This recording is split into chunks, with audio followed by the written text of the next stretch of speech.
આ આપણે ઘઉંની પાળીએ ખાલી પાળી પડી રહેતી અને આપણે આ કુસુમના છોડવા નાખ્યા હતા, બિયારણ નાખ્યું હતું, એટલે આપણે આ કુસુમ અત્યારે આવી રીતનું થયું છે અને હવે ફૂલના સ્ટેકમેનમાં આવી ગયું છે.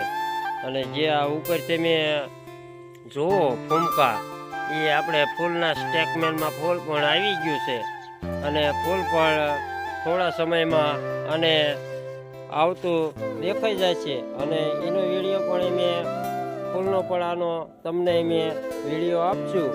અને જે આખા ઘઉંમાં આપણે આ કુસુમનું આપણે વાવેતર કર્યું હતું, આ ઘઉંની અંદર જે આપણે પાળી પડી રહે એ આપણે કુસુમ વાવ્યું હતું, જેથી કરી આવનારા સમયમાં ખેડૂત ભાઈઓને લાભ થાય એ માટે આ વિડીયો અમે બનાવી છીએ. અને દરેક ખેડૂત સુધી પહોંચાડો, શેર કરો, લાઈક કરો અને સબસ્ક્રાઈબ કરો અમારી ચેનલને. કે આપણે ઘઉંની પાળી તો આમથી પડી રહેવાની છે અને જે આપણે આ ખેતી આપણે ઘઉંની કરી છે એ ઘઉં તો આપણે આવવાના જ છે. અને કદાચ આપણે આ પાળીએ જો અત્યારે અમે આ કુસુમની ખેતી કરી હતી અને કુસુમ આપણે થયું છે આ ઊભી પાળીએ, એ કંઈ આપણને ઘઉંને નડતર રૂપ થવાનું નથી. કદાચ ઘઉં તો આપણા શેતથી અને જે આમાંથી આવે એ આપણે ડબલ ફાયદો આમાં થઈ શકે. એટલે આપણે આ જે ઊભી પાળીએ આ બધા ઘઉં રહ્યા એમાં ટોટલ જગ્યાએ આપણે નાખેલું છે.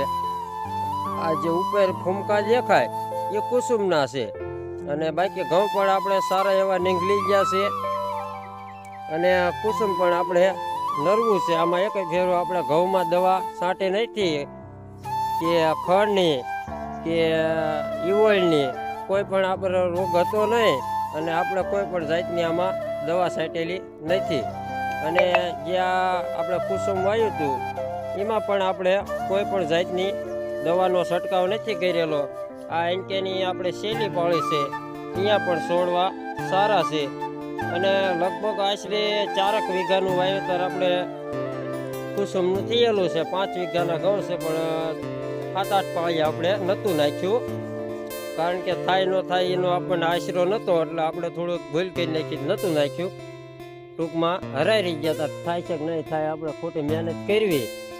પણ આપણે આ જે કુસુમમાં ટાઈમ બગાડ્યો હતો એ આપણે ટાઈમ સક્સેસ જીવો છે. અને આપણે જે આ કુસુમના ઝાડવા રહ્યા એ પણ આપણે થયા છે. અને જમીન ગણો તો અમારે વીકમાં વીક જમીન ખંજર જમીન કહેવાય.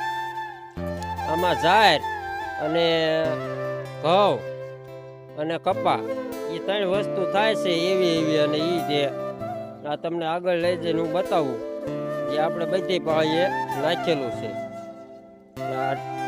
ઠેઠ સુધીને આપણે બધી પાળીએ ઠેઠ થઈ ગઈને આ કુસુમના છોડવા આપણે નાખેલા છે.